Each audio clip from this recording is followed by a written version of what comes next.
तारानायक शेखराय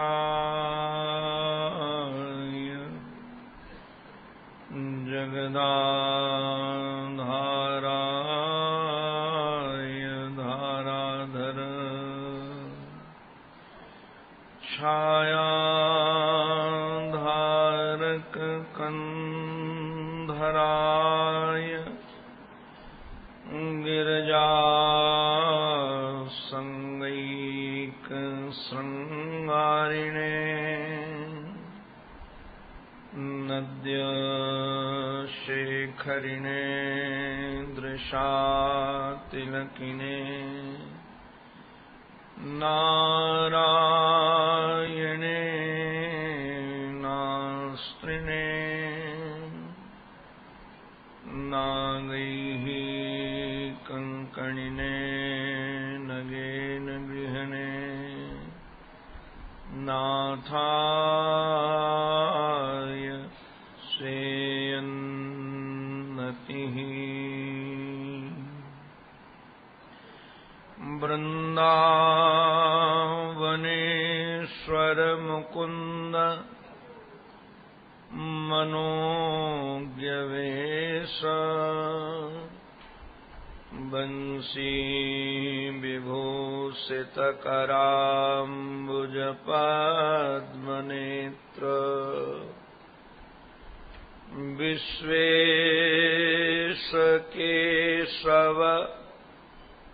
ब्रजोत्सवभक्तिवस्य देवेश पाण्डवपते मम देहि दास्यम् यः स्वानुभावमखिल श्रुतिसारमेकम्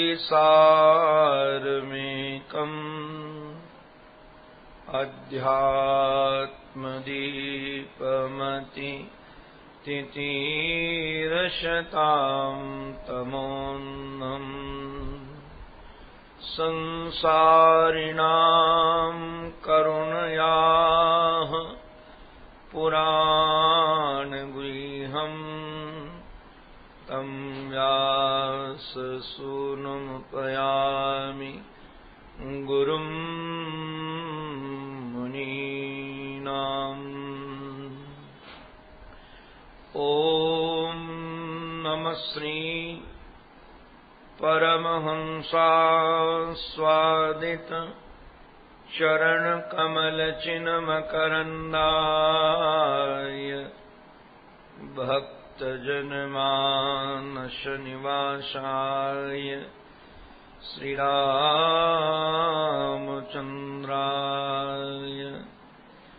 वागीशायस्य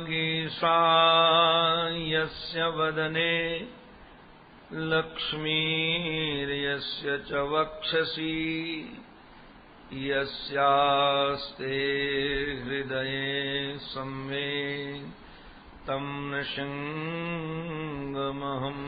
भजे।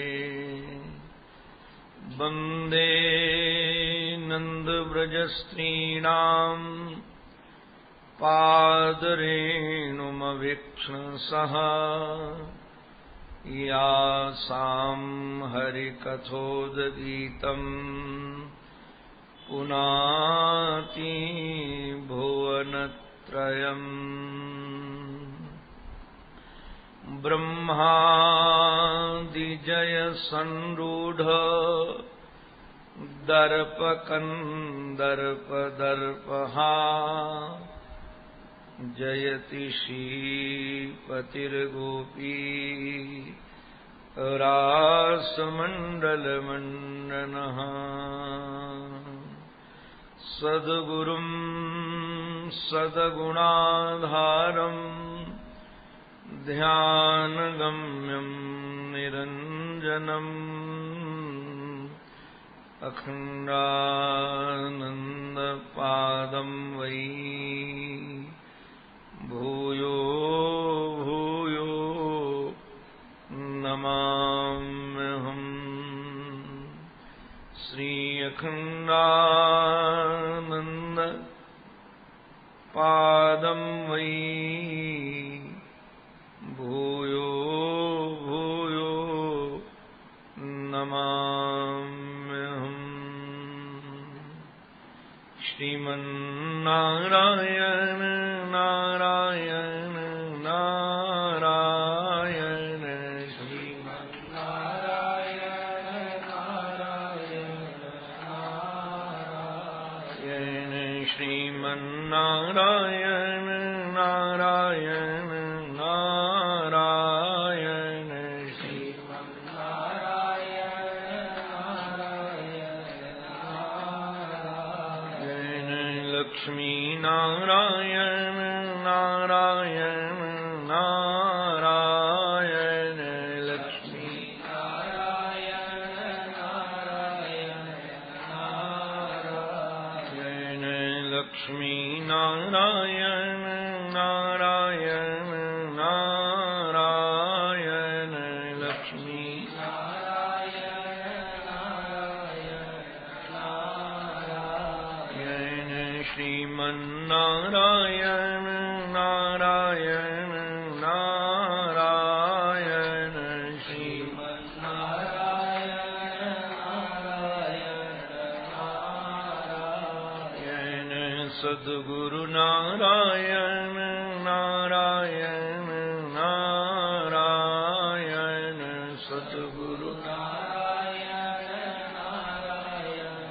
नारायण सद्गुरु नारायण नारायण नारायण सद्गुरु नारायण नारायण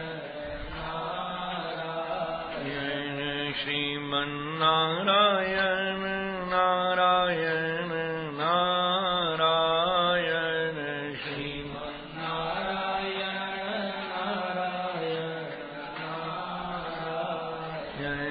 राम नारायण नारायण नारायण राम नारायण नारायण राम नारायण नारायण नारायण राम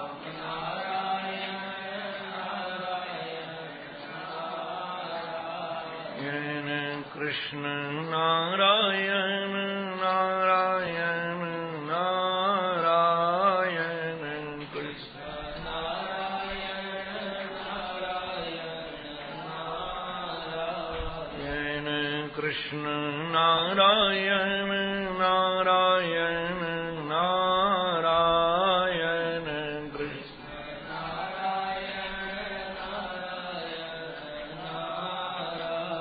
नारायण श्रीमन्नारायण नारायण नारायण श्रीमन्नारायण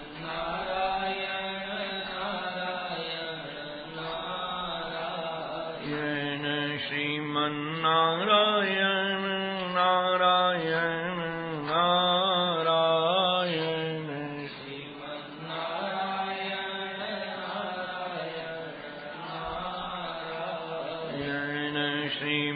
श्रीमन्नारायण नारायण नारायण श्रीमन्नारायण नारायण बोलो भक्तवत्सल भगवान की सद्गुरुदेव भगवान की श्री गंगा मैया की श्री वृंदावन बिहारी लाल की जय जय श्री राधे जय जय श्री राधे जय जय श्री राम। कृपा रूपिणी राधिके श्यामा प्राणाधार कृपा करो श्री राधिके मेरी ओर निहार। भानु दुलारी राधिके सुन लो मेरी पुकार। दीन पात की श्रवण को न पालनहार।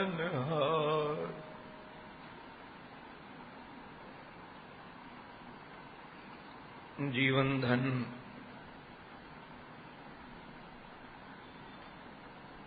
जीवन सर्वस्व आराध्य श्री युगल सरकार के युगल चरणारविंदों में साष्टांग वंदन। परमाराध्य श्री सद्गुरुदेव भगवान के युगल चरणारविंदों में संग प्रणिपात। परमादरणीय पूज्य संत वृंद, पूज्य विद्वत वृंद, हमारे आराध्य की अनुराग वर्धनी, रसवर्धनी गाथा से प्रेम रखने वाले भक्त वृंद एवं मातृशक्ति, आप सबके रूप में अपने आराध्य की ही अनेकानेक आकृतियों का दर्शन करता हुआ, उन्हीं के ही रूप में निहारता हुआ, आप सबके भी पावन चरणों में मैं बारंबार वंदन करता हूं। भगवान की अहेतुकी करुणा के कारण इस दिव्य भूमि में, महत् पुरुषों की तपस्थली में हम सब बैठकर विगत कई दिवसों से श्रीमद् भागवत महापुराण के 10 स्कंद के अध्यायी के प्रथम अध्याय के माध्यम से अपने जीवन को, अपने हृदय को, अपनी वाणी को हम पवित्र कर रहे हैं। जिस परमात्मा ने अहेतुक करुणा करके हम सबको मनुष्य शरीर प्राप्त किया है, दिया है, प्राप्त कराया है। वैसे तो महाभारत का ऐसा मानना है कि एक पग भी यदि अपने साथ कोई चले, उसका शुक्रगुजार होना चाहिए। अपने ऊपर कोई उपकार करे तो निश्चित रूप से उस उपकार को स्वीकार करके कृतज्ञ होना चाहिए, कृतघ्न नहीं होना चाहिए। महाभारतकार ने तो सबसे बड़ा पाप, गोहत्या से भी बड़ा पाप, ब्रह्म हत्या से भी बड़ा पाप, कृतघ्नता को माना है। इसलिए हम सब उस परमात्मा को बार बार स्मरण करें, बार बार शुक्रगुजार हों। वैसे तो हम उनके उपकारों के बदले में कर ही क्या सकते हैं। मुझे एक बात बहुत प्रिय है, जो रुक्मिणी का संदेश लेकर के भगवान के पास जो भूदेव गए थे, जब वह भगवान को लेकर के वापस गए विदर्भ में और रुक्मिणी को संदेश दिया कि तुमने तो हमको पत्र दिया था,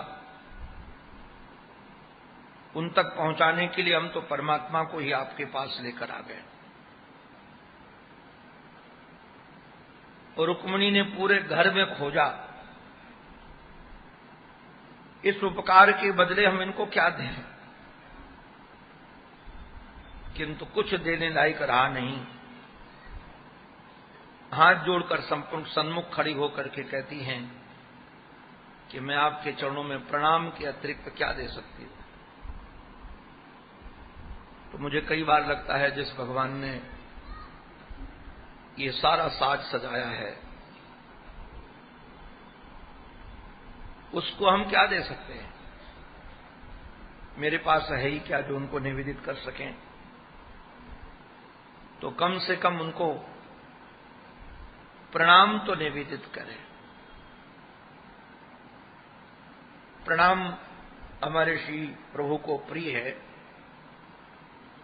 एक बार भी प्रणाम सही हृदय से हो जाए तो स्वीकार करते हैं। आइए हम सब उन्हें वंदन करते हुए उनके रंग में अपने चित्त को रंगने के लिए शरद पूर्णिमा के उस धवल रात्रि में चित्त को ले चले। दर्शन करें। कल कल कल्लोल करती हुई कालिंदी बह रही है। प्राची दिशा में चंद्रोदय हो चुका है, वो भी मंथर गति से गमन कर रहा है। मंद सुगंध सुरभि पवन बह रही है। एकांत शांत वातावरण में श्री कृष्ण खड़े हैं। चारों तरफ से उनके ब्रज की गोपांगनाएं खड़ी हैं। ये सब सन्यासिनियां खड़ी हैं। घर से, परिवार से, तन से, सबसे चित्त उपराम है। जब श्री कृष्ण ने कहा कि तुम घर चली जाओ तो गोपांगनाओं ने कहा कि हम जानती हैं। व्यक्तम भवान ब्रज भयार्ति हरो भी जाता है। आपका अवतार ब्रज के भय और आरती का हरण करने के लिए हुआ है।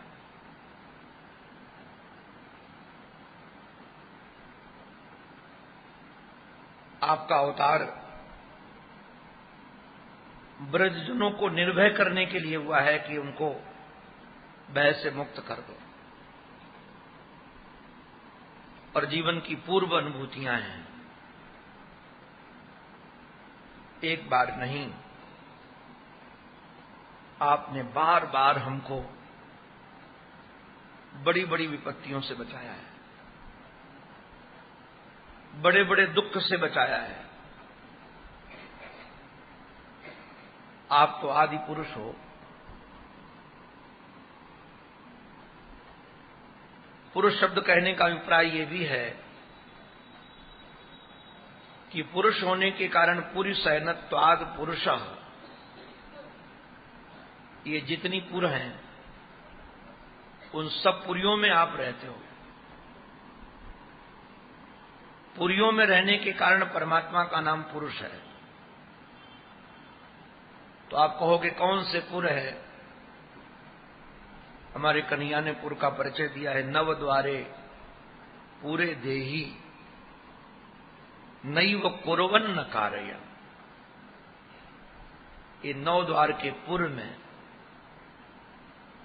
शरीर को पुर कहते हैं,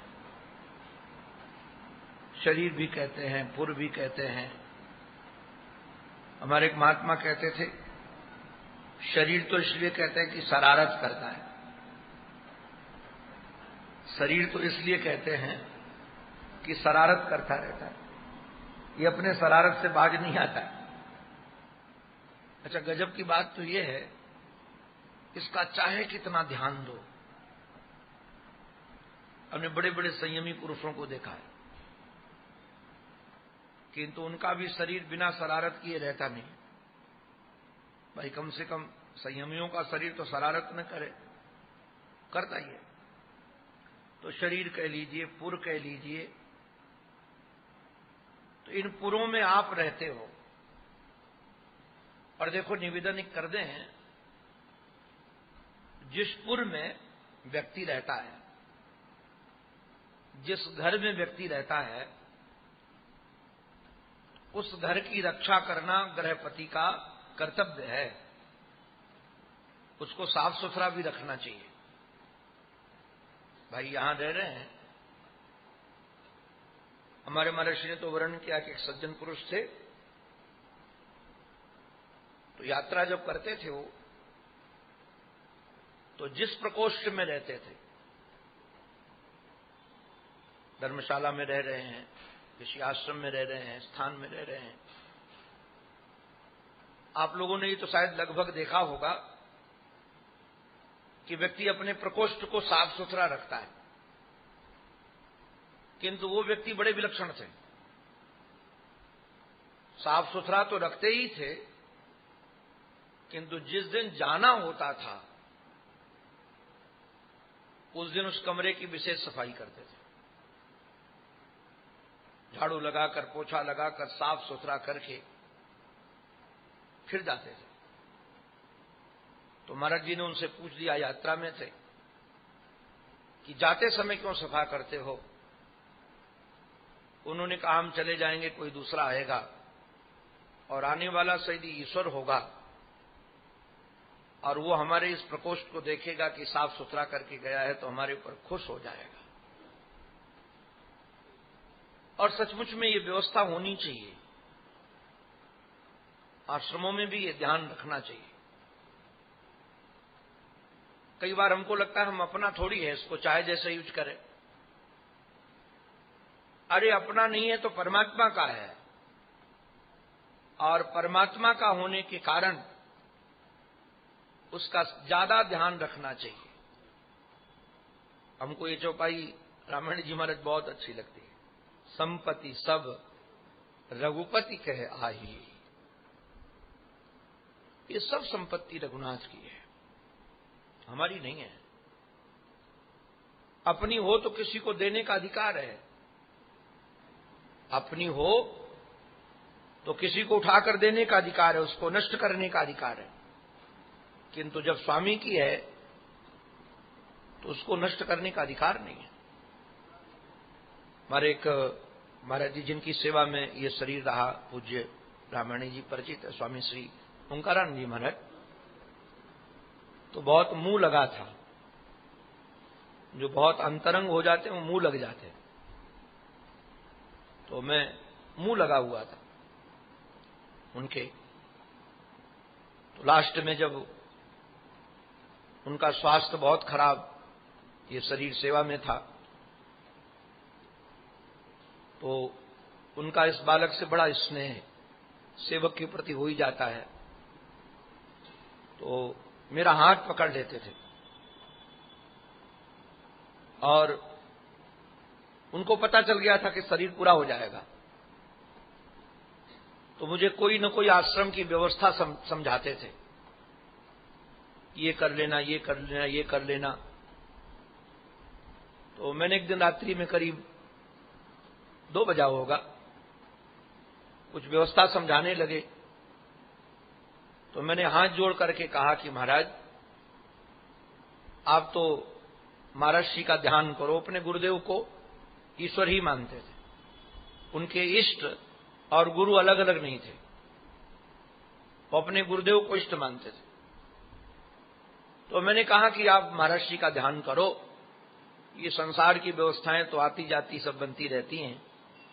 संसार आज है कल नहीं रहेगा, यह आश्रम आज है कल नहीं रहेगा, ये सब नष्ट होने वाली चीजें हैं। अपने को थोड़ा ऋषिकेश का असर है, यहां रहे इस व्यवस्था में। हमारा हाथ पकड़े थे, हाथ छोड़ दिया। हाथ छोड़ने के बाद मेरी ओर आंख में आंख डाल करके कहते हैं, पहले तुम ये निश्चित करो कि तुम हमारे गुरु हो कि तुम हमारे चेला हो। तो मैंने हाथ जोड़कर कहा कि मैं आपका शिष्य हूं। तो महाराज जी बड़े गंभीर होकर के कि अगर शिष्य हो तो शिष्य को गुरु को उपदेश देने का अधिकार नहीं है, तुम्हें हमें उपदेश नहीं करना चाहिए कि हमें क्या करना है, क्या नहीं करना है। फिर जो गंभीर होकर के उन्होंने बात कही, कई बार उसका स्मरण करके हृदय भर आता है कि निष्ठा तो ऐसी होनी चाहिए। उन्होंने कहा, तुम महर्षि के ज्ञान को तो महाराज जी समझते हो, महर्षि के ज्ञान को तो महर्षि समझते हो, उनके ग्रंथों को तुम महर्षि समझते हो, किंतु महर्षि की आश्रम को तुम महर्षि नहीं समझते हो। और हमारा ये है कि हम सब कुछ उन्हीं का समझते हैं। तो यदि मैं आश्रम का भी चिंतन करता हूं तो मैं संसार का नहीं, अपने इष्ट का चिंतन करता हूं। कितनी अद्भुत निष्ठा है। हमको लगा कि सचमुच में ऐसी निष्ठा हो, मेरी तो ऐसी निष्ठा नहीं है। प्रयास करता हूं कि निष्ठा बने, तो सचमुच में संपत्ति सब रघुपति के आई। हमारे माध्यम से कोई भी वस्तु, कोई भी विचार नष्ट नहीं होने चाहिए। गोपियां कह रही हैं कि आप तो आदि पुरुष हो, और यदि सब पुरियों में रहते हो तो इस शरीर रूपी भी पुर में रह रहे हो, और शरीर रूपी पुर में रहने के कारण अब ये शरीर नष्ट होने वाला है, और नष्ट होने का हेतु यदि कोई है तो कोई दूसरा नहीं, आप ही हो। जिसके द्वारा रक्षणीय होना चाहिए वो नष्ट हो रहा है, क्योंकि आपने विरह की आग लगा दी है। और ये विरह की आग हमारे हृदय को भी और हमारे मस्तिष्क को भी जला रही है। आपको सच कहें, कभी जब कोई विरही को हूक उठती है, हूक शब्द है तो हिंदी का ही, बनारस तरफ का है। हूक शब्द का अर्थ है अपने प्राण कंठ में, ये उसका नाम उत्कंठा है, अपने प्राण कंठ में आ जाए कि अब निकले, अब निकले, अब निकले। उस समय जो पीड़ा होती है वो शायद कभी आपने दर्शन किया हो। मछली को जब जल से बाहर कर दिया जाता है तो तड़फड़ाती है, उछलती है, तड़फड़ाती है। वो प्राण के अंत का समय होता है, जब प्राण निकलने वाले, बहुत देर तड़फड़ाती रहती है, तड़फड़ाती रहती है, फिर वो उसके प्राण निकल जाते हैं। तो जैसे मीन को जल से जुदा करने पर उसको बेचैनी होती है, प्राण उसके फड़फड़ाने लगते हैं, ऐसे किसी प्रेमी को अपने प्रीतम से अलग होने पर पीड़ा होती है। तो गोपांगनाएं तो इसी प्रकार की हैं। भगवान ने कहा कि मैं क्या कर सकता हूं। बोले, आपके पास औषधि है, आग भी आपने लगाई, दवा भी आपके पास में। वैसे निवेदन करूं, विद्वज्जन जानते हैं कि विष की औषधि विष ही होती है। विषस्य विषम औषधम, विष की औषधि विष ही। मैं अफ्रीका में एक जगह था, तो लोग हमको एक जंगल में ले गए। वहां बहुत प्रकार के सर्प कैद थे। इतने सर्प हमने नहीं देखे आज तक। ऐसी प्रजातियां थी सर्पों की, और उनके नाम लिखे थे। और जिसमें वो रह रहे थे वो कांच के अंदर थे, तो दिखते थे, ऑक्सीजन की व्यवस्था थी। तो एक सर्प ऐसा था कि जैसे उसको आहट होती थी कि कोई आया, तो महाराज वो तुरंत उधर झपटा था कांच में ही, और उससे उसके मुख से 2 धाराएं निकलती थी पानी की। तो हमने कहा ये क्या है? उन्होंने कहा ये इसका विष है, और ये तुरंत प्रयोग करता, बोले ये बहुत काम का सर्प है, बड़ा सर्प था। तो हमने कहा इतने सर्प पाले क्यों गए हैं? उन्होंने कहा इनका जहर निकाला जाता है, और जहर निकालने के बाद एक विशिष्ट प्रकार की औषधि बनाई जाती है। हमको तो यहां तक किसी ने बताया कि कैंसर में जो मेडिसिन दिए जाते हैं, जो दिए जाते हैं, उसमें वो दवा बनाई जाती है, क्योंकि विष की औषधि विष है। तो आपके पास एक विष है जिसका आपने दमन किया है, आपने बोला है, और ये विष आपने बांसुरी से फूंका और हाथ की उंगलियों से दबा दबा कर वर्षण किया। वह इस वेणु का स्वर में आ गया है, जिससे पीड़ा हो रही है, ज्वल हमारे हृदय में, और आपने हाथ से किया। तो आप कृपा कीजिए, तन्नो निधेहि कर पंकजम आर्त बंधो।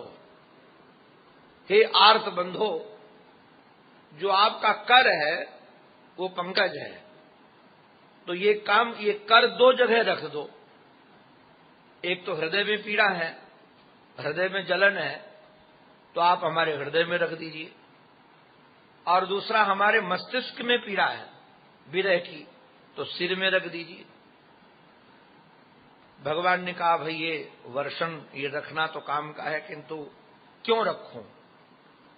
हमारा आपसे कोई क्या लेना देना है? एक निवेदन कर दूं, गोपांगनाओं ने ये विषय तो रखा तो गोपी गीत में है। सुरतनाथ हे रसवर्षी प्रीतम अशुल्क दासिका, मैं तुम्हारी बिना शुल्क की दासी हूं। और ध्यान रखिएगा, जो शुल्क लेकर के काम करता है ना, तो शुल्क देने के बाद अपना कर्तव्य पूरा हो गया। मानो कोई पैसा लेकर के हमारे यहां मजदूरी करता है, तो यदि उसने 4 घंटे 8 घंटे काम किया और 8 घंटे उसकी पैसा देने के बाद हमारा कर्तव्य पूरा हो गया, हमने शुल्क दे दिया। किंतु कोई व्यक्ति हमारे यहां सेवा कर रहा हो, संस्थानों में सेवा लोग करते ही हैं, और वो कुछ न ले रहे हो हमसे, तो हमारा दायित्व तो उनके प्रति ज्यादा बढ़ जाता है।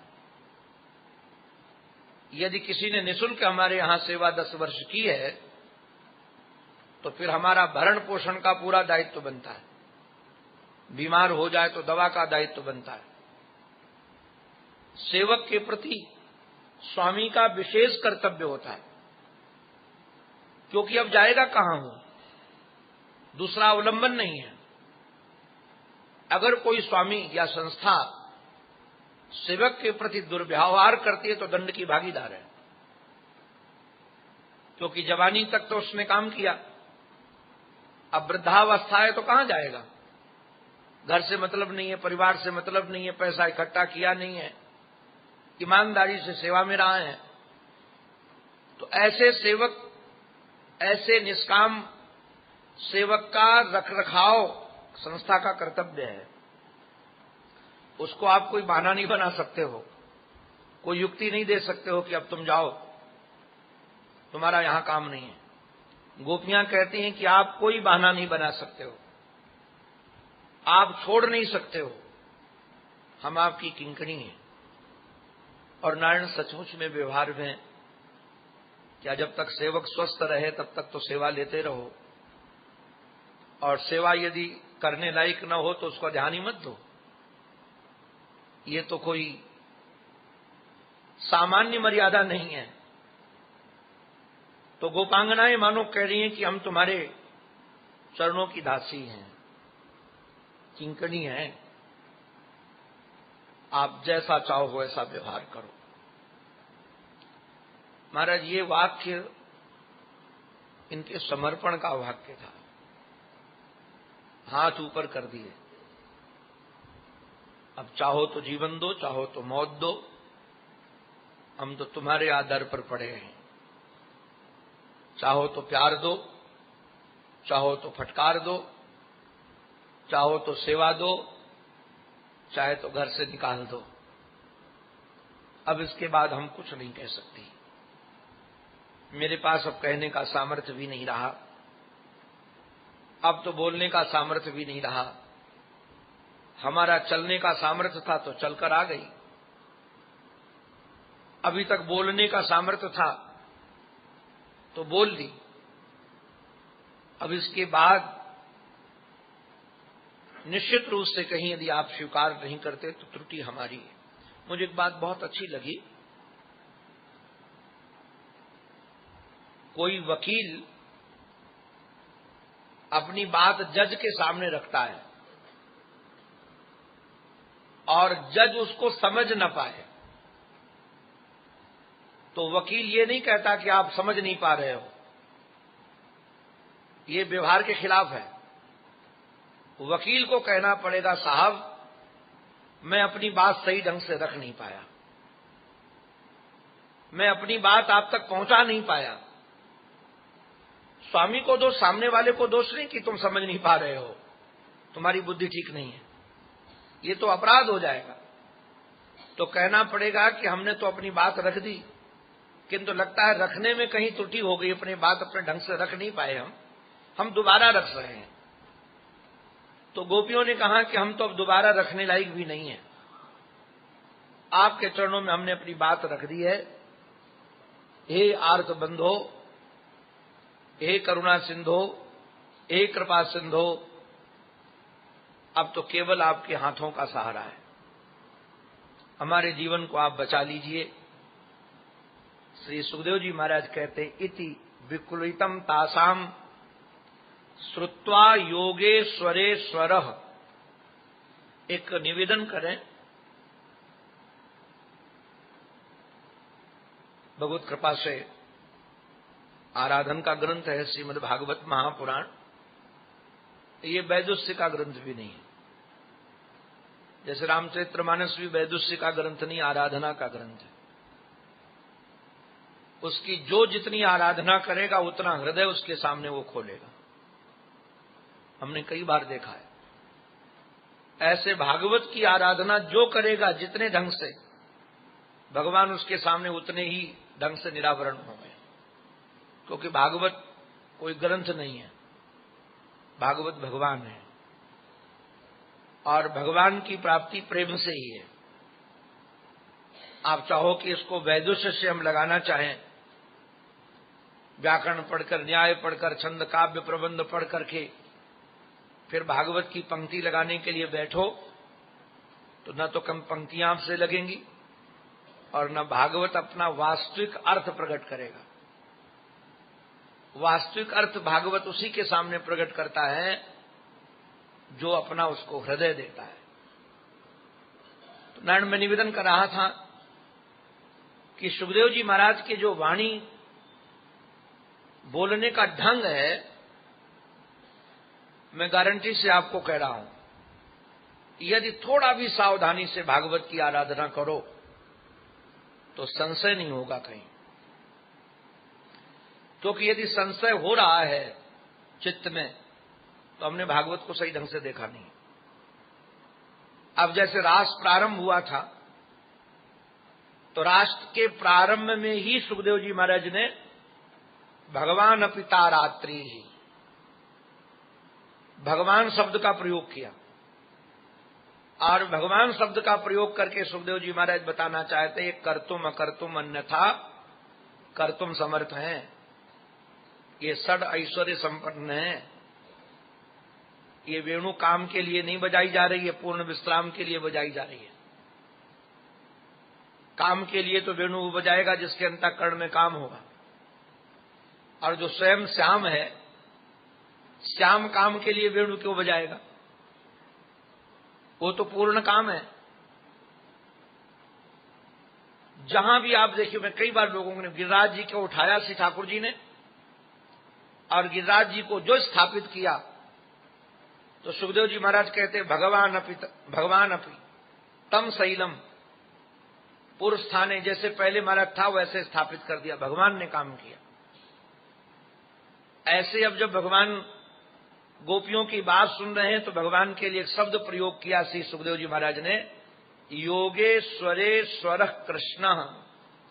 ये कौन है? बोले योगेश्वरे स्वर, योगियों के भी जो ईश्वर हैं और उन ईश्वरों के भी जो ईश्वर हैं। वैसे निवेदन करें, कोई योगी, समर्थ योगी अपने शरीर को कई भागों में विभक्त कर सकता है, एक काल में दो जगह दिख सकता है। तो एक दृष्टांत लगभग हम बहुत महात्माओं के बारे में सुने,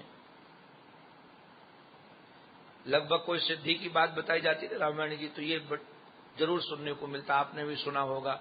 अमुक महात्मा गंगा किनारे यज्ञ कर रहे थे और घी की कमी पड़ गई, तो कहा कि गंगा जल डाल दिया और कहा घी बन गया, और बाद में वो घी आया तो उसी में समर्पित कर दिया गया। ये हमने बहुत सारे महात्माओं के बारे में सुना है। तो कई बार सिद्धियों को बताने के लिए कोई कई प्रकार की सिद्धि बताते हैं। हमारे महर्षि सुना रहे थे कि एक महात्मा से कोई चर्चा हुई, तो महात्मा से पूछा गया कि आप पूज्य श्री उड़िया बाबा जी महाराज को जानते हो? अरे बिल्कुल जानता हूं, उनकी तो हमारे साथ दोस्ती है। तो बोले कैसे दोस्ती है तुम्हारी, कैसे मिले? अरे बोले वो वृंदावन से उड़ करके हरिद्वार ऋषिकेश गंगा नहाने आते थे और मैं भी उड़ के जाता था, तो दोनों गंगा किनारे मिलते थे। तो बोले उड़ के जाते थे? बोले तभी तो उनका नाम उड़िया बाबा था।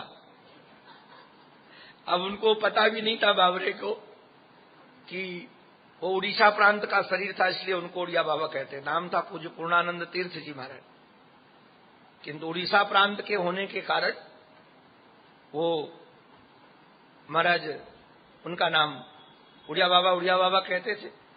तो कई बार अपनी सिद्धि बताने के लिए कि मैं भी उड़ के जाता हूं, उनको बताना उड़िया बाबा को नहीं था, कहा कि मैं उड़ के जाता हूं। महाराज कई बार बड़ा विलक्षण होता है। एक बंगलोर में सत्संग भवन चलता है, हमारे साथ गए होंगे, वहां एक ऋषिकेश के एक सज्जन गए, वहां पर मेरा नाम लिया क्योंकि मैं जाता रहता हूं। पूछा कैसे स्थान मिल गया? बोले मैं उनका मित्र हूं, साथ पढ़ा हूं, और इस समय वो महंत हैं वहां के। महाराज जी का नाम लिया, उनको पता नहीं था कहीं से मैं आया बाहर से, तो वहीं पहुंच गया। तो उन्होंने कहा आपके मित्र आए हैं, यहां रुके हैं, कथा कर रहे हैं। हमने कौन मित्र? नाम बताया। हमने कहा हमको तो पता ही नहीं कौन मित्र हैं। तो वो जब आए सज्जन, तो वो हमको नमस्कार किए। हमने कहा कि आप श्रवणानंद को जानते हो? अरे बोले साथ में पढ़े हैं, मेरे से ही बोले साथ में पढ़े। हमने कहा बहुत खुशी की बात है, कब से नहीं मिले? बस 1 महीने पहले मुलाकात हुई थी। अब वो घर में बैठे थे, बड़ी लंबी लंबी मार रहे थे, मैं मुस्कुराता रहा। बाद में माता जी ने कहा कि यही है। आप तो बेचारे पानी पानी हो गए। फिर हमको प्रणाम करके कहा महाराज जी माफ करना, यहाँ स्थान पाने के लिए मैंने ये प्रयोग किया। तो हमने कहा कोई बात नहीं, चलो स्थान तो मिल गया। हमने कहा लोग भगवान का प्रयोग करते तो हमारा प्रयोग कर लें तो क्या बड़ी बात है, तुम्हारा काम बन गया। तो मैं निवेदन इतना ही कर रहा था कि कई बार व्यक्ति ख्याति दिखाने के लिए अपनी कोई न कोई बात रख देता है, किंतु योगेश्वर जो शब्द प्रयोग है, योगेश्वर, वैसे श्री कृष्ण योगेश्वर है, किंतु यहां योगेश्वर ईश्वर, योगेश्वरेश्वर, जो योगियों के भी ईश्वरों के भी जो ईश्वर है, ये श्री कृष्ण कोई सामान्य पुरुष नहीं है। आपको निवेदन करने की बात कह रहा हूं, ये दुनिया के जितने भी योगी हैं उनके जो ईश्वर है, उन ईश्वरों के भी ईश्वर श्री कृष्ण अर्थात सर्व समर्थ है। योगी एक काल में, जो निवेदन करना चाहता था, योगी एक काल में 2 जगह भी रह सकता है। कई महापुरुषों के बारे में सुना है कि वो ऋषिकेश में भी मिले और बद्रीनाथ में भी मिल गए, वो अमुक जगह मिले, अमुक जगह भी मिल गए। तो ये अणिमा, लगिमा, गरिमा ये आदि सब सिद्धियां हैं और उन सिद्धियों के आधार पर व्यक्ति अपना विस्तार भी कर लेता है, अपने को संकुचित भी कर लेता है, अपने को छपा भी देता है, अपने को छुपा भी देता है, अपने को बड़ा भी बना लेता है और अपने को छोटा भी बना लेता है। वैसे तो साधक इन सिद्धियों के चक्कर में कभी पड़ता नहीं है, सिद्धियों को स्वीकार नहीं करता, क्योंकि जानता है ये सिद्धियां सब व्यवधान है भगवान के रास्ते पर। किंतु कोई योगी हो और इन सब विद्याओं का जानकार हो, उनके ईश्वर श्री कृष्ण प्रहस्य, ये प्रहस्य शब्द का अर्थ क्या है? यहां तो कोई हंसने वाली बात तो थी नहीं। गोपियां रो रही थी, अपने दिल की बात कह रही थी, अपने मरने की बात कह रही थी, अपने त्याग की बात कह रही थी, किंतु श्रीमान जी मुस्कुरा रहे हैं। एक आचार्य चरण ने लिखा है कि भगवान के मुस्कुराने का अर्थ क्या है? भगवान के मुस्कुराने का अर्थ ये था कि तुम हमको बहुत छेड़ती थी और हमने थोड़ा छेड़ दिया तो परेशान हो गई। ये महाराज अब ऐसे हासो जनोन्माद करीम च माया, भगवान जहां मुस्कुराते हैं ना वहां माया फैल जाती।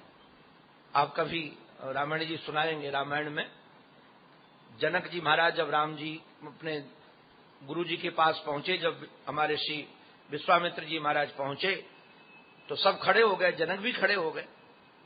अब जैसे जनक जी खड़े हो गए तो परिचय पूछ दिया कि ये कौन है, तो गुरु जी परिचय बताने लगे। अब वो परिचय बता रहे थे परमात्मा का। हमारे ठाकुर ने विचार किया यहां तो ब्याह करने आए हैं और यहां निर्गुण निराकार की चर्चा चालू कर दी, तो मन मुस्काए राम सुन जो मुस्कुराए, तो सारी भाषा गुरु जी की बदल गई। हम तो कई बार पढ़ते हैं भगवान जहां मुस्कुराते हैं, मुस्कुराना माने माया का विस्तार कर देना। तो माया का विस्तार करने के लिए अथवा यह बताने के लिए कि तुम्हें तो विनोद कर रहा था, हमारे साथ तुम इतना विनोद करती थी, क्या क्या नहीं झूठ बोलती थी, कई बार गोपियां बुलाकर बांध देती थी, कई बार कुछ करती थी, और हमने थोड़ा सा महाराज छेड़ दिया तुमको और तुम रोने लगी, परेशान हो गई। सदयम, अथवा श्री कृष्ण के हृदय में दया भी आ गई और दया के कारण श्री सुखदेव जी महाराज कहते हैं गोपी ही आत्मा रामोप्यरी रमत। ये जो आत्मा राम है इन्होंने गोपांगनाओं के साथ रमण किया, विहार किया। अब जरा विचार करो, आत्मा राम कहते किसको है? आत्मा राम उसका नाम है जो अपनी आत्मा के साथ विहार करे। तो इनको गोपियों के साथ विहार की आवश्यकता क्या पड़ गई? वैसे तो आजकल थोड़ा कहने में संकोच होता है, कथा के क्षेत्र में लगभग अभी कुछ प्रतिष्ठित विद्वानों को छोड़ करके सब कैसेट छाप वक्ता हो गए। पंडित जी कोई स्वाध्याय नहीं करना चाहता, आश्चर्य है। एक बार कथा लग गई तो फिर स्वाध्याय से दूरी हो गई और शास्त्र सुचिंती पुनि पुनि बेखी। तो रोज इसका अध्ययन होना चाहिए। ये ग्रंथ चैतन्य है। हम तो कई बार पूज्य महाराज जी की कैसेट देखते हैं जिनको लगभग भागवत महाराज व्यवस्थित उपलब्ध थी चित्त में। पुरुष कहते थे ये चलते फिरते लाइब्रेरी है। सभी दर्शनों के बाद तो महाराज जी को कथा करनी होती थी तो महाराज जी स्वाध्याय करते थे, टीका मंगा के देखते थे। भागवत कर रहे थे तो खुल नहीं रहा था, व्यास पन्ना था, तो महाराज जी ने तुरंत दिया दादाजी को कि इसको खोल कर दो। नीचे बैठे थे, एक एक पन्ना पलट पलट करके, क्योंकि ये आराधना के ग्रंथ हैं, ये अभिमान के ग्रंथ नहीं है। इसलिए मैंने निवेदन किया कि अब एक वक्ता की कथा मैं टीवी में सुनने लगा, बैठा था, टीवी चल रही थी, हमारे वृंदावन के, टीवी बंद करनी पड़ी। उन्होंने कहा राधा रानी श्री कृष्ण की गर्लफ्रेंड है। इतनी पीड़ा हुई, राधा तत्व है क्या, गोपी तत्व है क्या, ये कोई सामान्य है जी। आत्मा तो राधिका तस्य प्राणतोधिको प्रियः। श्री कृष्ण की आत्मा का नाम राधा है। और हम लोगों पर तो सचमुच में गीता पृष्ठ का बहुत उपकार है, बहुत उपकार है। और मुझे तो कई बार लगता है कि जब तक सनातन संस्कृति रहेगी, सनातन धर्मावलंबी गीता पृष्ठ के ऋणी रहेंगे, सदा ऋणी रहेंगे। अभी जो जो उपलब्ध सामग्री है, ये मूल हमारे सामने ग्रंथ रखा है, गीता पृष्ठ का ही है।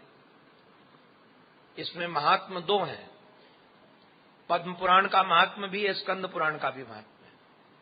तो पद्म पुराण वाला महात्म तो लोग देखते हैं, किंतु 4 अध्याय में जो स्कंद पुराण का महात्म देखते ही नहीं। हमने किसी के मुख से उसकी कथा भी नहीं सुनी, कोई देखना नहीं चाहता। बस वही धुंधकारी की कथा हो गई, भक्ति की कथा हो गई, काम हो गया। तो यदि आप उस महात्म को पढ़ोगे, स्कंद पुराणे वाले महात्मा को, तो आपको पता चलेगा कि राधा तत्व है क्या, गोपी तत्व है क्या। तो आत्मा तो राधिका तस्य, भगवान श्री कृष्ण की आत्मा का नाम राधा है। और राधा के साथ रमण करने के कारण ही भगवान का नाम आत्माराम है। आत्माराम क्यों है वो? क्योंकि श्री राधा के साथ रमण करते हैं, इसलिए उनका नाम आत्माराम है। आत्मा श्री किशोरी जी है, राधा श्री किशोरी जी है, इसलिए आत्मा रामो प्यरी रमत, ये आत्मा राम है। अच्छा, जरा कभी विचार करना, आत्मा राम को इन गोपियों के साथ रमण की आवश्यकता क्या है?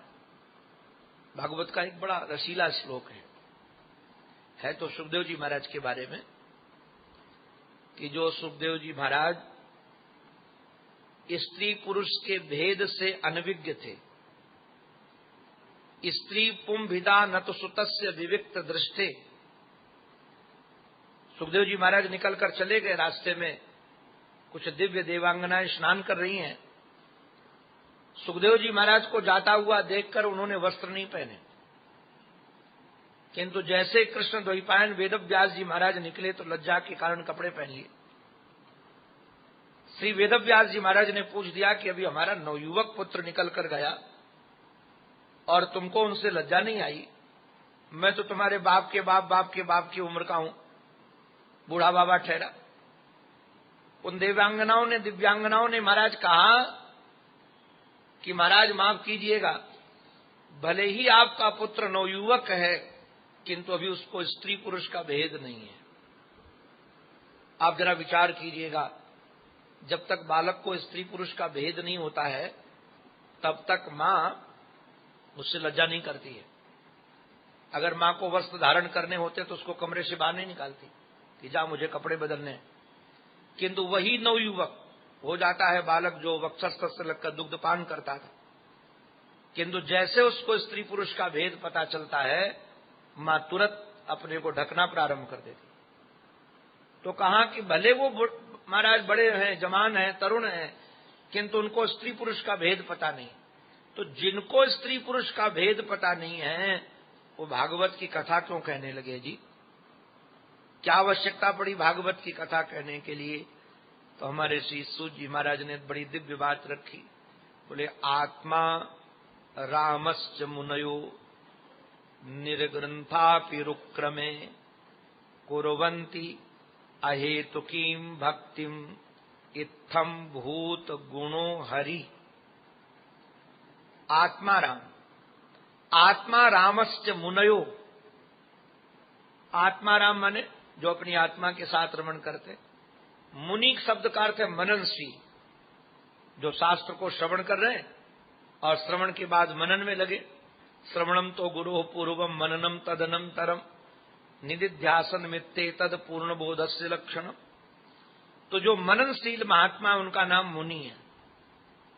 आजकल तो टाइटल रख लिया जाता है जी, शास्त्र से परिचय दी और मनन से परिचय दी, किंतु है मुनि जी महाराज। किसी के लिए नहीं कह रहे, व्यक्ति की सामान्य एक बात कह रहे। मुनि उसी को कहते हैं जो शास्त्र मनन में लगा है। परमात्मा मनन में लगा हुआ है, उसका नाम मुनि है। तो आत्मा रामश्च मुनयो, मैं व्यक्ति विशेष के लिए नहीं, सामान्य अर्थ हमारे सब अपने हैं। किसी व्यक्ति विशेष के लिए व्यंग करने की हमारी आदत भी नहीं है और पर्सनल में किसी की चर्चा करता भी नहीं। हमारे गुरुदेव ने बड़ी करुणा करके मेरे को एक बात कही, जब मैं कथा के क्षेत्र में आया, उन्होंने कहा हो सके तो भजन करना। यही कहा, हो सके तो भजन करना, अगर न हो सके तो कोई बात नहीं, किंतु दो काम कभी नहीं करना। एक तो चंदा नहीं करना और कभी निंदा मत करना। और उन्होंने तो करुणा करके ये भी बात कही कि कथा के बीच में कभी नहीं कहना कि हमारे आश्रम में इतनी गायें हैं या आश्रम की ये गतिविधि है। वो कहते थे ये भी मांगने का ढंग है। बोले जब व्यासपीठ से कहोगे कि हमारे यहाँ इतनी गायें हैं तो भक्तों को लगेगा कि भाई कुछ तो देखे आओ। एक दिन तो हमको करुणा करके तो विग्रह नहीं रहा, रात्रि में कोई बात थी तो मेरे को कहा कि बहुत प्रेम से आचार्य जी कहते, कहा कि यदि सेवा के लिए गोधन आए तो सेवा करना, ना आए तो ट्रक में भरकर सब जंगल में छोड़ाना और ठाकुर जी को कहना कि तुम्हारी हैं, तुम जानो। हम इसलिए घर से नहीं निकले, इसलिए कभी आज तक कभी चर्चा की नहीं। तो किसी को ये न लगे कि हम कहीं प्रहार कर रहे हैं, वो तो हमारे अपने सब हैं। तो स्वभाव है कि वो मनन की व्याख्या, मुनि की व्याख्या करते करते वो बात रख दी मैंने। तो निवेदन यही करा था कि आत्मा रामश्च मुनयो निर्ग्रंथापि रुक्रमे, जिनके हृदय में चिज्जड़ ग्रंथि नहीं है अथवा जो ग्रंथ पंथ से परे हो गए। एक महात्मा है वृंदावन में, महाराज जी के द्वारा सुनी बात बता रहा हूं। तो वो महात्मा काशी के थे, रोज गीता का पाठ करते थे, रोज उपनिषद का पाठ करते थे। उनको पाठ करने में और जप करने में 8-10 घंटा लगते थे। आ गए वृंदावन में तो सुबह यमुना के स्नान करके बैठ जाते थे, बस पाठ करते रहते। तो वृंदावन का कोई रस ही नहीं ले पा रहे थे। कई महीने बीत गए, वो यमुना किनारे लगे रहते थे। तो हमारे ठाकुर ने विचार किया ये काम तो बनारस में भी हो रहा था, तो यहां इनके आने की क्या जरूरत पड़ी। तो महाराज जो पाठ में लगे थे, उपनिषद पाठ में, तब तक हमारे श्याम सुंदर पैरों में पायजेब बांधे हुए मंत्र गति से खिलाते हुए आए। उनको लगा कि कोई स्त्री निकल रही होगी यहां से, उसके पायजेब बज रहे। वो आए और वो बाबा जी के हाथ से ग्रंथ लिया और जमुना जी में पधरा दिया। बोले निर्ग्रंथा भव। अब जैसे ग्रंथ पधराया तो महात्मा तो बेचैन हो गए कि हमारा ग्रंथ डाल दिया इसने। अब वो पहचान भी नहीं पाए कि कौन है। भगवान मिल जाने के बाद भी भगवान यदि पहचानवाना न चाहें तो कोई पहचान नहीं पा सकता है। जो जाने जही देव जनाई, जानत तुम ही हुए जाए। सचमुच में वही जान पाता है जो इसको जनाना चाहे। वो महात्मा बड़े दुखी होकर कहा कि तूने तो मेरा ग्रंथ फेंक दिया, अब मैं करूंगा क्या। तो कन्हैया हमारे मुस्कुरा करके कमर में हाथ रखकर बोले, अब तेरे को क्या करना है, तू मुझे देख, मैं तेरे को देखूंगा। यहां क्या ग्रंथ प्रंथ के चक्कर में पड़ना है। वो वृंदावन की भूमि है भी नहीं मारे, वहां तो लाला के चक्कर में पड़ो, कोई पंथ वंथ के चक्कर में नहीं। क्या ग्रंथ क्या पंथ। तो महाराज निर्ग्रंथा भव, ठाकुर जी ने कहा अब तुम्हारा कोई ग्रंथ नहीं।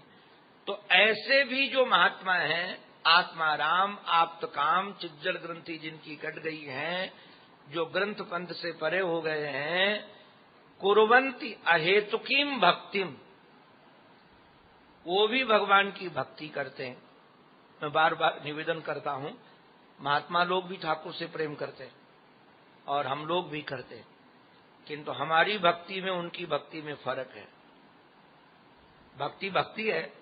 आप कहेंगे क्यों भक्ति में फर्क है? हमारी भक्ति होती सहेतुक और महात्माओं की भक्ति होती है निहेतुक, कोई हेतु नहीं। कुर्वन्ति अहेतुकीम भक्तिम, उसमें कोई हेतु नहीं है। और अपने लोगों की तो भक्ति भगवान मालिक हैं, बड़ी लंबी लिस्ट होती है जी, ये दे दो ये दे दो। मैं तो कई बार बहुत हंसता हूं और कहता हूं कि लगता है इन चालाक लोगों को ये पता नहीं कि ठाकुर जी को हिसाब लगाना भी आता है। ये लोग समझते ठाकुर जी को हिसाब लगाना नहीं आता। ज्यादा से ज्यादा आज की महंगाई के समय पर वो आरती होगी लगभग 10 रुपए की, घी बत्ती माचिस सब खर्चा लगा लो तो 10 रुपए से ज्यादा तो नहीं होगी खर्चे में। और लिस्ट कितनी लंबी होती है, सुख संपत्ति घर आवे और कष्ट मिटे तन का। मैं सोचता हूं कि हे भगवान, शरीर में दर्द हो, सर दर्द हो, हेडक हो ना, तो यदि गोली अच्छी कंपनी की ली जाए वो भी 50 रुपए की होगी। तो इन लोगों को लगता है ठाकुर जी को हिसाब लगाना आता नहीं है कि कितने का माल कितने में मिलेगा, कितना दिया जा सकेगा। तो हम लोगों की जो भक्ति है वो अहेतुक भक्ति नहीं, सहेतुक भक्ति है। और आत्मा राम आप्तकाम महापुरुषों की जो भक्ति है वो कुर्वन्ति अहेतुकीम भक्तिम। क्यों भाई, ये महात्मा करते क्यों है? ये महात्माओं की विशेषता है कि भगवान की भक्ति करने लगे? बोले इनकी विशेषता नहीं, महात्माओं की विशेषता बिल्कुल नहीं। क्यों? महात्मा लोग महाराज किसकी भक्ति करें? घर वालों का तो प्यार किया नहीं, उनसे क्या प्यार करेंगे? तो बोले किस कारण से? इत्थम भूत गुणों हरि, ये भगवान के गुणों की विशेषता है। भगवान के गुणों की विशेषता ऐसी है। इसी श्लोक का महाराज अर्थ लगाने के लिए आजकल व्यास लोग कहते हैं कि वेद व्यास जी महाराज के छोड़ करके सुखदेव जी आ गए थे।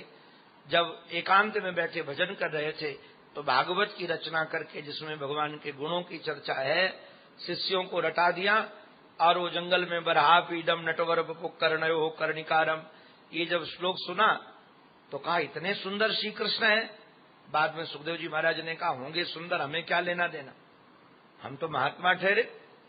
तो बाद में जाकर उन शिष्यों ने अहो वकीयम स्तन कालकूटम जिघांसया पाए यदप्य साध्वी लेभे गतिम धातृचिताम ततोन्यम कम्बा दयालुम शरणम ब्रजेम। जब ये सुना कि अरे इतने कृपालु हैं, तो जो पिताजी के पास से भाग गए थे वो पिताजी के पास दौड़ कर गए। क्यों गए? बोले इत्थम भूत गुणों हरि, ये भगवान। एक महात्मा ने तो हमको बड़ी बढ़िया बात की। वो बोले देखो महात्मा, परमात्मा के पास एक रस्सी होती है और ये पुष्टि मार्ग में वो श्रीनाथ जी के हाथ में एक रस्सी रहती है, यहां फंसाए रहते ऐसे से ऐसे। वो पता है क्यों रहती है? अब ग्वारिया ठहरे, कब गाय को बांधने की जरूरत पड़े, कब उसको गाय धोने की जरूरत पड़े, तो बोले वो रस्सी लेके घूमते रहते ठाकुर जी। किंतु जैसे कोई देखा कि निष्काम महात्मा जा रहा है उसको बांध लेते। क्यों भाई? वो निष्काम है, बंधना चाहता नहीं, क्यों बांध लेते हैं? बोले इसलिए बांध लेते हैं कि सकाम यदि गाएंगे हमारी गीत माधुरी तो कहीं न कहीं उनकी कामना मिली होगी। सकाम यदि कोई गीत गाएगा उसकी कामना लगी होगी, और ये निष्काम यदि हमारी कथा सुनाएगा तो उसकी कामना नहीं मेरी कामना डालेगा। इसलिए निष्काम महात्माओं को परमात्मा पकड़ते हैं।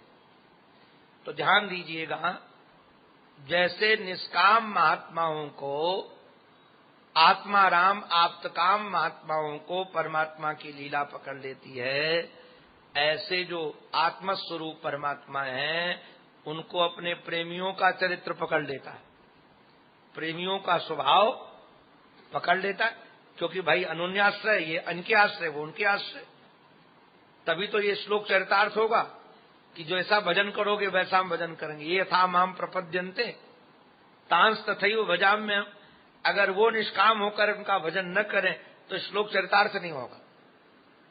तो कहा इसलिए भगवान इनके साथ महाराज प्रविष्ट हो गए और भगवान के साथ विहार कर रहे हैं।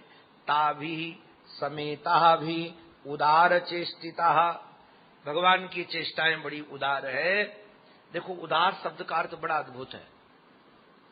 उदार का अभिप्राय होता है उत ऊर्ध्वम ददातीति उदारा, जो अपने सामर्थ्य से ज्यादा दे दे उसका नाम उदार है।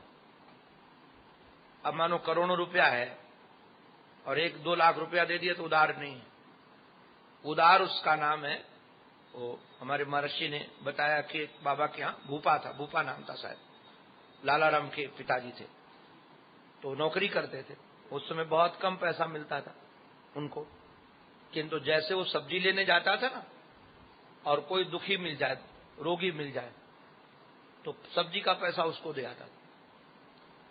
दूसरा सब्जी मांगने कुठारी जी से पैसा लाओ, तो बोले अभी तो ले गए थे, बोले हम उसको दे आए। तो कुठारी डांटते थे नहीं मिलेगा, तो कहता था काहे को शोर मचाते हो, हमारे पगार से काट लेना, हमारे पगार से काट लेना। तो हिसाब कर कहते, बोले पगार तो पहले कट गई थी तेरी, अभी तो कर्जे में है तू।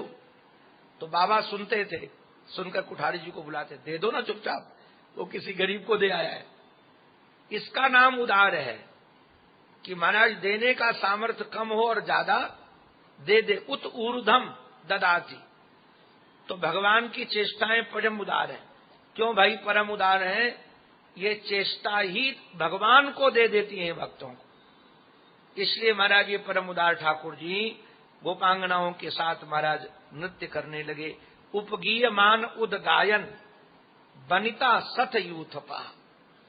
उदगायन शब्द का अर्थ है कि ठाकुर जी बजा रहे थे, गोपियां गा रही थी, अथवा ये भी ठाकुर जी गा भी रहे थे, बजा भी रहे थे, नाच भी रहे थे।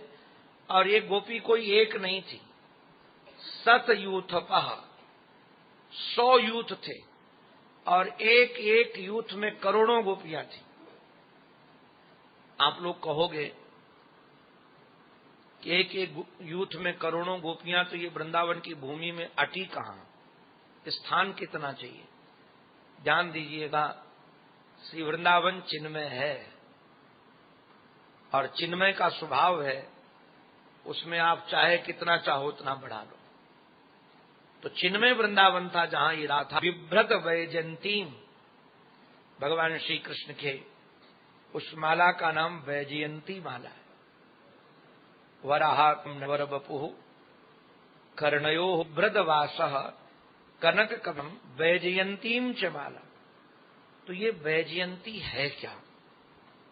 वैसे आजकल तो लोग अधिकतर हमने देखा है कि एक घास है, उसमें फल जो होता है उसका नाम वैजयंती है, किंतु टीकाकारों ने 5 पुष्पों से बनी हुई माला का नाम वैजयंती माला। ये 5 पुष्प अथवा 5 रत्न भी है, 5 रत्न भी हैं, 5 पुष्प भी हैं। वैसे भागवत के अष्टम स्कंद में 8वें अध्याय में शायद 18वां श्लोक होना चाहिए, उस श्लोक में समुद्र मंथन में वरुण जी महाराज ने प्रकट होकर के भगवान को एक माला दी। उस माला का नाम भी वैजयंती माला थी, जिसमें भ्रमर सदा गुंजार करते रहते थे। ऐसी महाराज वैजयंती माला श्री ठाकुर जी के गले में पड़ी हुई है, और वो माला हिल रही। महाराज वह बहुत लंबी माला होती, पैर पर्यंत बड़ी लंबी माला। उस माला को धारण करके श्याम सुंदर विचरण कर रहे हैं वन में। नद्याः पुलिनमाविश्य, भगवान आई यमुना के पावन पवित्र पुलिन पर, जहां हिम बालुकम, श्वेत रंग की बालुका, दिव्य बालुका बिछी हुई थी, और वहां भगवान रे में महारमण कर रहे हैं और आनंद विकसित कर रहे हैं, क्योंकि वायु बह रही है। अच्छा, वायु में विशेषता 3 है। मंद वायु बहुत तेज बहे तो दुखद हो जाती है। शीतल मंद सुगंध, वायु में बहुत गर्मपना नहीं होना चाहिए, तो शीतल है और बहुत धीमी गति से, और उसमें कुमुद जो है उनकी सुगंध समाई हुई है। शीतल मंद सुगंध वायु बह रही है, और भगवान ने महाराज इनको रस दान किया है। ये श्लोक बड़ा अद्भुत है और इस श्लोक की व्याख्या सब जगह करने लायक नहीं है। लगभग टीकाकार ऊपर ऊपर से निकले हैं। एक दो ही टीकाकार प्रवेश किए कि भगवान कैसे बाहु प्रसार परिरंभ कराल कोरु, कैसे भगवान उनके साथ विहार कर रहे हैं। आप ये समझिए कि पूर्ण रूप से गोपांगनाओं को ये रस दे रहे हैं, उनके साथ विनोद भी करते हैं, हंसते भी हैं, किंतु उत्तम भयन रतिपतिम रमयान चकार, ये रास का प्रयोजन यहां सिद्ध हुआ। मैंने रास के प्रारंभ में एक बात आपके सामने रखी थी। ब्रह्मादि जय संरूढ़ दर्प कंदर्प दर्पहा जयत श्रीपतिर गोपी रास मंडल मंडना। ये मैदान का युद्ध हो रहा था, ये युद्ध चल रहा था जी। और इस युद्ध में काम ने अपने सब अस्त्र शस्त्रों का प्रयोग किया। अपने कामदेव के पास कौन कौन से अस्त्र शस्त्र हैं, ये जहां भगवान शंकर पर प्रहार किया उसका वर्णन है। वैसे तो जो काम का प्रभाव का रामायण में वर्णन है, उसका विशद वर्णन शिव पुराण में है और शिव पुराण के कई श्लोकों का अनुवाद ही किया है। काम में क्या क्या प्रभाव है, कौन उसका मित्र है, कौन उसका सहयोगी है, कैसे कैसे वो अपना प्रहार करता है, शिव पुराण में बड़े विस्तार से वर्णन है। तो यहां कामदेव बाणों का प्रहार कर रहा था। ये काम के ही सहयोगी हैं, मंद शीतल मंद सुगंध, ये उसके सहयोगी हैं। ये शांत वातावरण, एकांत, स्त्रियां, ये सब उसके सहयोगी हैं। तरुणावस्था, संगीत, ये सब उसके सहयोगी रस है। ये सब चल रहा था, किंतु उत्तम भयन रतिपतिम रमयान चकार, ये जो रतिपति को स्तंभित कर दिया। कारण ये है, कन्हैया ने कहा था कि उद्दीपन की जितनी विशेषताएं सब लेकर प्रयोग करना, यदि मेरे चित्त में काम आ गया तो तुम जीते और नहीं आया तो मैं जीता। स्वाभाविक है, कोई सामान्य पुरुष होता तो काम किंकर बन जाता, ये तो साक्षात कृष्ण है। कृष्ण किंकर राम किंकर कभी काम किंकर नहीं बनते, तो कृष्ण कैसे कृष्ण काम किंकर बन सकते हैं, राम कैसे काम किंकर बन सकते हैं। ये तो हमारा जो राम किंकर भी होता है उस पर भी काम का प्रभाव नहीं होता है। ये तो साक्षात राम है, साक्षात महाराज कृष्ण है। तुलसी कबहू कर रही सकें रवि रजनी एक ठाम, तुलसी कबहू कर रही सकें रवि रजनी एक ठाम, जहां राम तहां काम नहीं, जहां काम नहीं राम। एक महात्मा से हमने सुना कि एक बार रात्रि ने सूर्य पर मुकदमा कर दिया। रात्रि ने सूर्य पर मुकदमा कर दिया कि हमको बहुत परेशान करता है और हमको रहने नहीं देता है, भगा देता है। तो जब मुकदमा जज के पास पहुंचा तो कहते हैं कि आवाज दी जाती है, आवाज लगाई जाती है कि भाई जिसने मुकदमा दायर किया वो कहां है।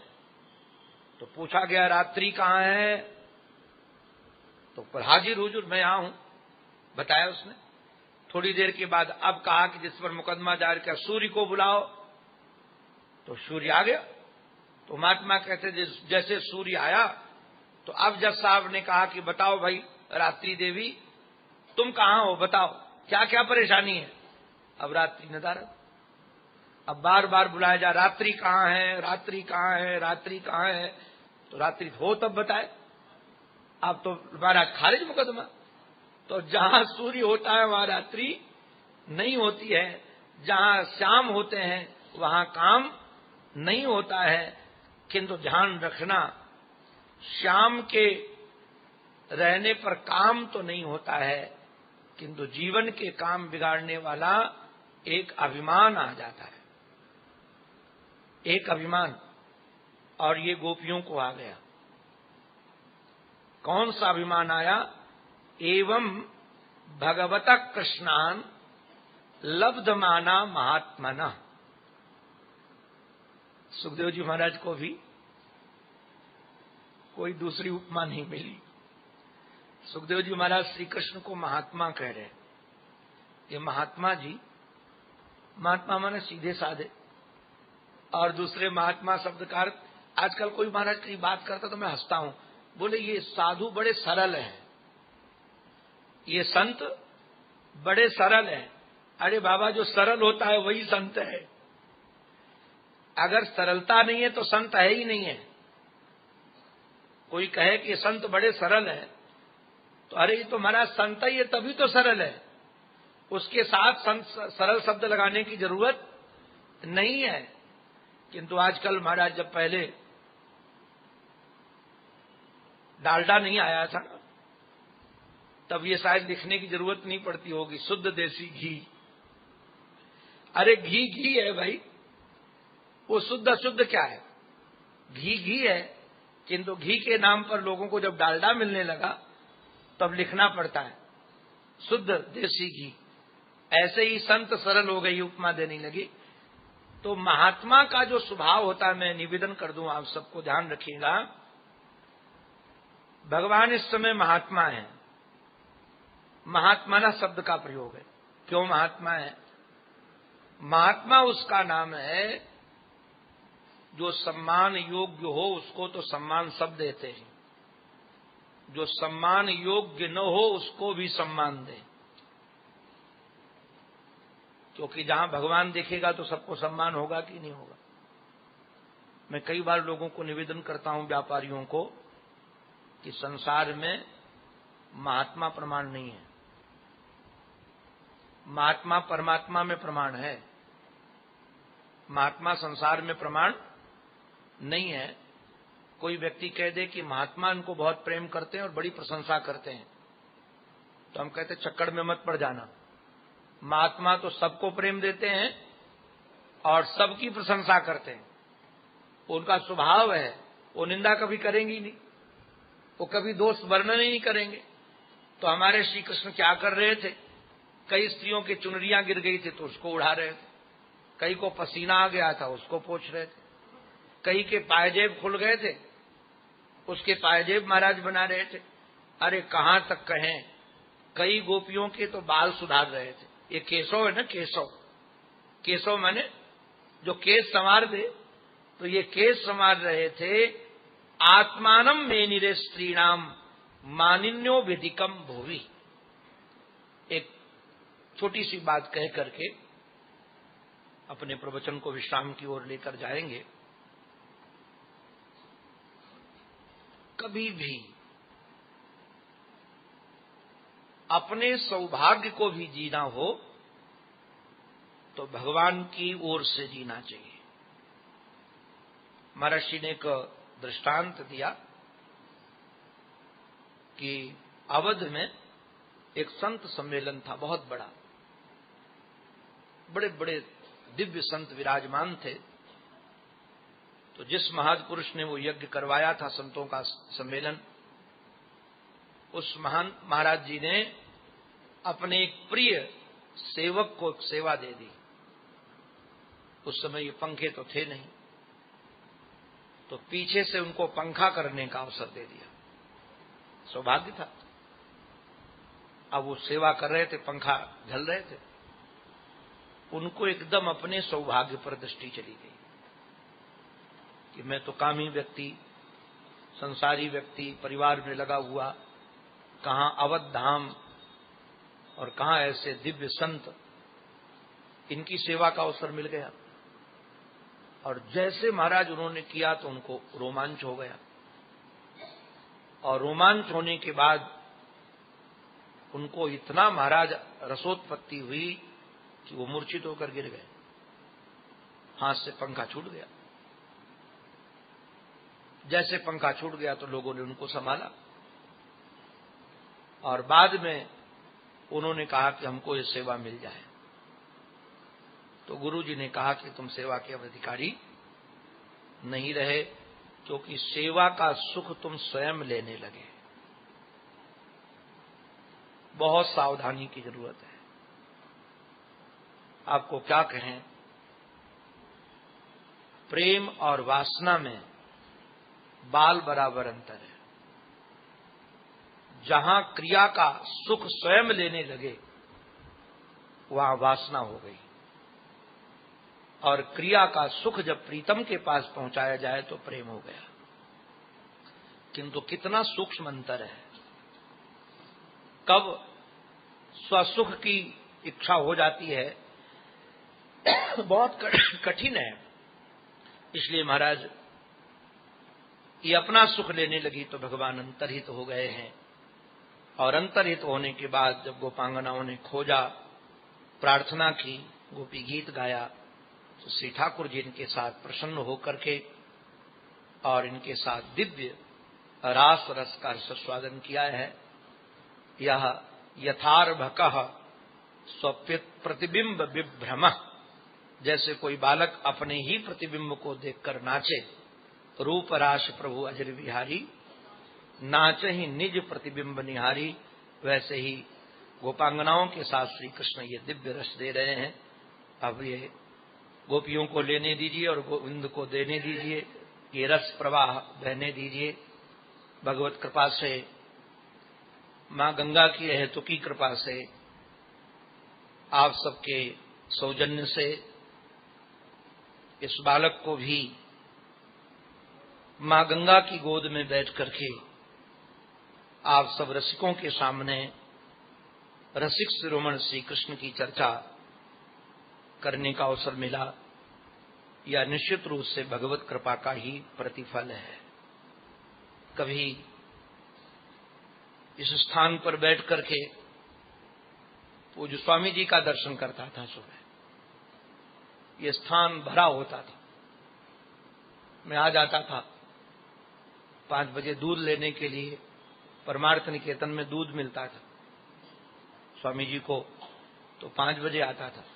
उधर आरती चालू होती थी, वो दूध वहां रख बढ़ता था, तो मैं दूध लेकर के इधर चला आता था और स्वामी जी के दर्शन करता था। स्वामी जी को सुनकर के भी जाता था। कभी मेरे मानस में भी नहीं था कि हमारा भी सौभाग्य इस स्थान पर बैठ करके कुछ सुनाने का अवसर मिलेगा, किंतु निश्चित रूप से भगवान की हेतु की कृपा। और एक बात की और भी बड़ी प्रसन्नता है, मैं तो बहुत सारे ट्रस्टों का ट्रस्टी हूं, ट्रस्टियों की गतिविधि से मैं परिचित हूं। धन के कारण संस्थाएं लगभग लोगों को ट्रस्टी बना देती है, किंतु बहुत कम लोगों की ट्रस्टियों की रुचि होती है जो सत्संग में बैठते हैं। नहीं बैठते, हमारे यहां नहीं बैठते। अपने ट्रस्ट में भी वो आएंगे, मीटिंग होगी तब आएंगे और हाजिरी लगा करके चले जाएंगे। सत्संग हो रहा है क्या है, न संतों से उनका लेना देना, न संतों हमारा संतों के प्रति आदर, न सत्संग के प्रति महत्व बुद्धि, न विद्वानों के प्रति सौहार्द। तो मुझे तो कई बार पीड़ा होती है। मैं लगभग 42 ट्रस्टों का ट्रस्टी हो गया था, अभी लगभग सबका त्याग पत्र दिया। केवल महाराज जी की, गुरु जी की सेवा में हूं और 2-4 संतों के कारण उनके ट्रस्ट में हूं, नहीं तो मुझे किसी भी ट्रस्ट में रहने की रुचि समाप्त हो गई। क्योंकि उद्देश्य से, जिस उद्देश्य से ट्रस्ट बनते हैं महाराज, वो उद्देश्य की पूर्ति ही नहीं होती है। जिस उद्देश्य से संस्थाएं बनती हैं उस पूर्ति होती ही नहीं है। वो बिल्कुल गलत अलग दिशा में लोग चले जाते हैं, और उसका एकमात्र कारण है कि ट्रस्टियों की सत्संग में रुचि नहीं है। यदि ट्रस्टियों की सत्संग में रुचि हो तो प्रत्येक गतिविधि के मूल में उनकी चित्तवृत्ति सत्संग को ध्यान में रखकर होगी। तो हमारे इस दिव्य स्थान में हमारे पूज्य श्री केशवराम जी, पूज्य इधर ये वयोवृद्ध